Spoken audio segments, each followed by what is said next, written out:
Alam nating lahat kung gaano kahalaga ang pera. Kapag marami ka nito, marami ka ring options. Nabibili mo yung mga bagay na nagpapasaya sa'yo. Hindi ka na problema kung saan kakain at kaya mong i-provide ang sarili mong pangangailangan at pangangailangan ng iyong pamilya. Ito ang desire at intensyon nating lahat. Ito ang dahilan kaya willing tayong magtrabaho para maabot yung freedom na ating inaasam. Pero ito ba ang tamang formula? Pagtatrabaho ba ang nag-iisang sagot para ma-achieve ang financial freedom? Kung obserbahan mo ang mga tao sa iyong paligid, nakikita mo bang may freedom ang 30 years na sa kanilang trabaho? Malamang ay majority sa kanila ay nagtatrabaho dahil walang choice. Kung hihinto sila sa pagtatrabaho, wala na rin silang kikitain. At dito mo makikita at malalaman ang problema. Ang problema na wala kang income kapag wala kang trabaho. Hindi ito problema kung bata ka pa at malusog pa ang iyong katawan. Pero kapag hindi mo binago ang ganitong strategy hanggang sa iyong pagtanda, malaki ang chance na hindi mo kayang suportahan ang iyong sarili at iaasa mo sa iyong mga anak ang iyong mga pangangailangan. Masakit man tanggapin, pero ito ang katotohanan ng karamihan sa ating mga Pinoy. So ano ang dapat mong gawin para hindi hahantong sa ganito ang iyong buhay?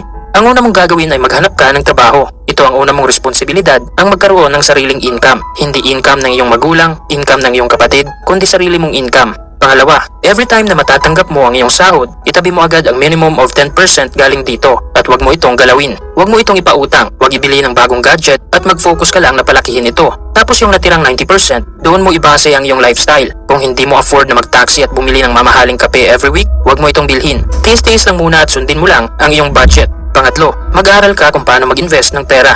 Kapag meron ka ng income at meron ka ng naiipon, mas mabuting bigyan mo ng trabaho ang iyong ipon para meron kang katulong sa pagkita ng pera. Ito ang tinatawag na investing. Gagamitin mo ang iyong pera at ilagay sa isang asset na kayang mag-generate ng income. Ang iyong asset o investment ay ang golden goose na kapag inalagaan ng maayos ay kayang magbigay sa iyo ng unlimited golden eggs. May mga taong inaasa sa kanilang trabaho ang kanilang income, pero yung mga mayayaman, nakafocus sila sa pagpapalaki ng kanilang assets. Dahil kapag darating na yung time na gusto na nilang magretiro o nakapag-desisyon sila na gusto nilang huminto sa pagtatrabaho, malaya silang gawin ito dahil meron silang income.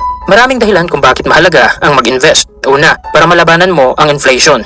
Kung hindi mo pa alam ang meaning ng salitang inflation, ito yung pagtaas sa presyo ng mga bilihin at pagbaba sa halaga ng ating pera. Halimbawa, kung meron kang 100 pesos ngayon, tapos ang presyo ng bigas ay 50 pesos per kilo, kaya mo pang bumili ng 2 kilo. Pero kung nagkaroon ng inflation at naging 53 pesos na per kilo ang presyo ng bigas, nababawasan na ang halaga o purchasing power ng iyong 100 pesos at hindi na yun sapat para makabili ka ng 2 kilo ng bigas. So kung patuloy na tumataas ang presyo ng mga bilihin, tapos yung income mo ay ganun pa rin, maapektuhan ka talaga ng inflation. Kaya napakahalaga na mag-invest. Kapag meron kang pera na nagtatrabaho sa iyo at nagbibigay sa iyo ng interest, meron kang pangontra sa inflation. Pangalawang dahilan kung bakit mahalaga ang mag-invest ay katulad ng sinabi ko kanina. Hindi habang buhay mananatili tayong bata, kaya kailangan nating paghandaan ngayon ang ating hinaharap. Kapag marami kang investment, malaki ang chance na mabibigyan mo ng mabuting kinabukasan ang iyong sarili dahil meron kang money-making machine na nagbibigay sa iyo ng passive income.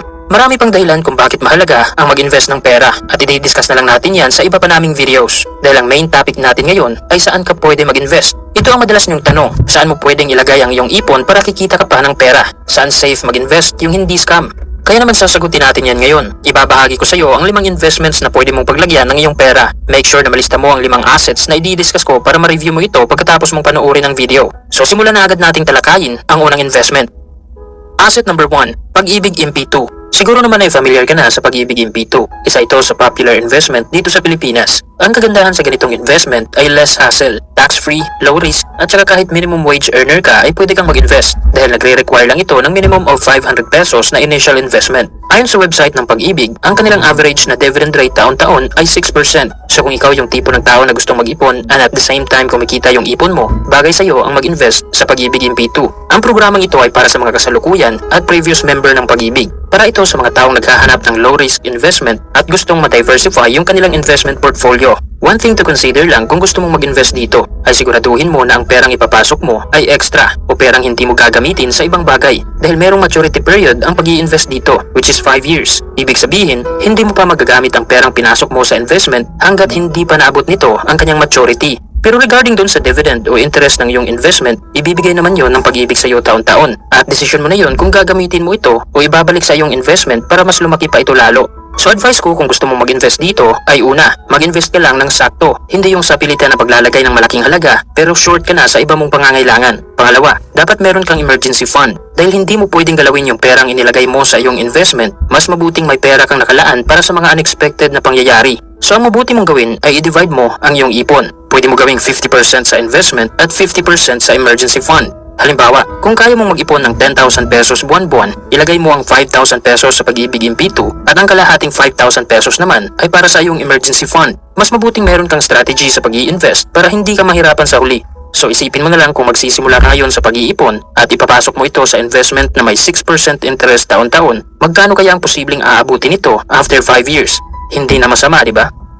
Asset number 2, CDs or Certificate of Deposits. Kung ikaw yung tipo ng tao na naghahanap ng isang secure at low-risk investment, ito na ang pinakamagandang investment para sa'yo. Ang CDs or Certificate of Deposits ay isang produkto ng mga bangko na nagbibigay ng mas mataas na interest kumpara sa iyong regular savings. Simple lang kung paano ito gumagana. Una, syempre dapat meron kang ipon, pera na nakalaan lamang sa investment, pera na hindi mo gagalawin at gagamitin sa ibang bagay. Pangalawa, ilagay mo ito sa bangko as time deposit at hayaan mong sila muna ang gagamit ng iyong pera. Pangatlo, kailangan mo lang hintayin ang maturity ng iyong investment. At pang-apat, ibabalik na ng bangko ang hiniram nilang pera sa iyo kasama ang napagkasunduang interest. Kung ang regular savings account ay nagbibigay lang ng 0.1 to 0.5% interest sa iyong ipon taon-taon, ang CDs ay kayang magbigay ng average 4% taon-taon. Pero depende pa rin yan sa offer ng mga bangko. Posibleng mas maliit o mas malaki pa ang pwede mong kitain na interest. Ang maturity ng ganitong investment ay nagmumula 6 months hanggang 5 years. The more na hindi mo gagalawin ang iyong pera hanggang sa maturity period nito, mas malaking interest ang pwede mong kitain.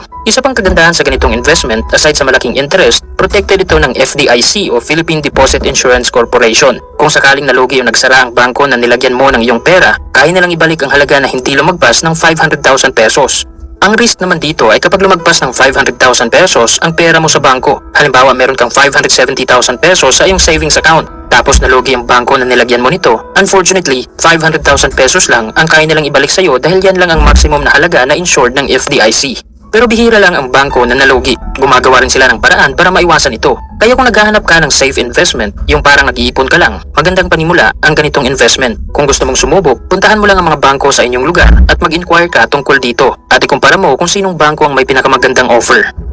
Asset number 3, REITs o Real Estate Investment Trust. Ang real estate ay isa sa mga subok at profitable investments na available sa market ngayon. Pero konti lang nagkakaroon ng ganitong asset dahil sa obvious na dahilan.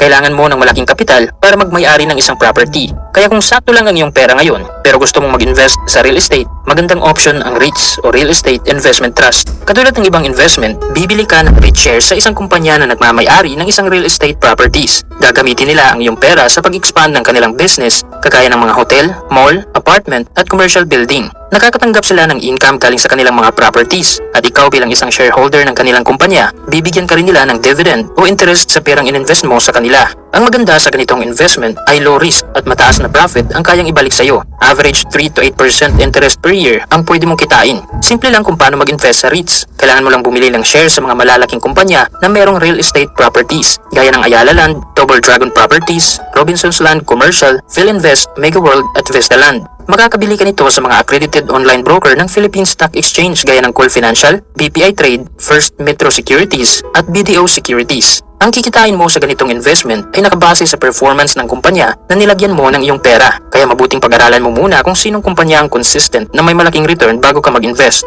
Isa pang maganda sa ganitong investment ay ang kanyang liquidity. Ibig sabihin, pwede mong i-withdraw anytime ang iyong pera dahil nakatrade ito sa loob ng Philippine Stock Exchange. Hindi katulad ng time deposit na merong maturity at posible ka pang ma-penalize kung i-withdraw mo ng maaga ang iyong pera. Ang REITs ay isa sa mga safe investment na pwede mong simulan ngayon at maganda itong idagdag sa iba mo pang mga investment. Asset number 4, business o sarili mong negosyo. Isa ring magandang asset ang pagkakaroon ng negosyo. Ito ang madalas na goal ng karamihan, especially mga employee. Dahil sa negosyo, flexible ang iyong oras. At kapag napatakbo mo ito ng maayos, posibleng kikita ka ng 10 times mahigit sa sahod mo sa iyong trabaho. Ang inaakala ng karamihan, kailangan mo ng malaking kapital para magsimula ng negosyo. At dahil sa ganitong ideya, wala na silang nasisimulan. Ang hindi lang nila alam, maraming negosyo ang pwede mong simulan ngayon gamit lang ang maliit na puhunan. Kung gusto mong malaman ang mga negosyo na yun, panoorin mo ang nagawa na naming video tungkol dito. Hanapin mo na lang ang link sa description at comment section ng video ito. Ang pagkakaroon ng negosyo ay hindi biro. Mas risky ito na investment dahil posible ka talagang malugi rito. Ayon nga sa report, 80 to 95% ng mga small businesses ay nagsara at nalugi sa loob ng 5 taon na pag-ooperate. Obserbahan mo na lang yung mga food cart sa loob ng mall. Nakikita mo pa rin ba hanggang ngayon ang mga nagtitinda 5 years ago? Malaki ang chance na majority sa kanila ay walang naibabalik na profit sa kanilang negosyo kaya sila nagsara.